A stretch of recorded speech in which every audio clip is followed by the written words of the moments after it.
hay'adda qaramada midoobay u qaabilsan cunnada iyo beeraha loo soo gaabiyo FOW ayaa shaaca ka qaaday in ayaxii ugu badnaa uu duulaan ku soo yahay mantiqada Geeska Afrika isla markaasina uu noqon doono mid saameyn taban iyo mid toganba ku yeesha dhammaan beeraha ku yaala mantiqada Geeska Afrika. Yusuf Cabdi Shire ayaa qodob-reedkan eegaya.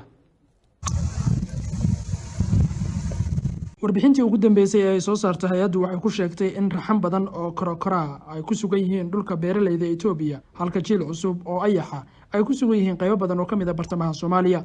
hay'addu waxay ka digtay dhibaatooyinka ayaxa ee ka sii daraya Bariga Afrika in muddo iyadoo beeralayda Itoobiya ay la dagaalamayaan dhowr raxan oo ayaxa tan iyo dabayaaqadii sanadkii 2019 waxaa loogu yeeray ugaarsigii ugu darnaa uguna ballaarnaa muddo 25 sano ee lagu arko Geeska Afrika.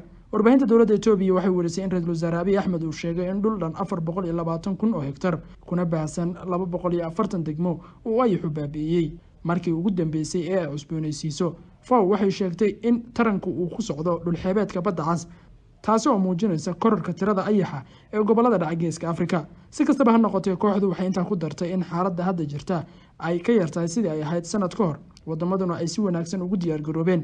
bishii Oktoobar 19keedii Shiinuhu wuxuu ugu deeqay 72 tan oo sunta cayayaanka ah 2,000 oo buufiska gacanta loo adeegsadaa iyo 20,000 oo isugu jira qalabyada kale ee lagula dagaalamo ayaxa Itoobiya.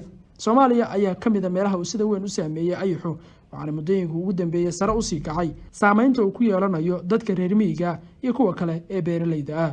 Yusuf Cabdi Shire, wararka RTN.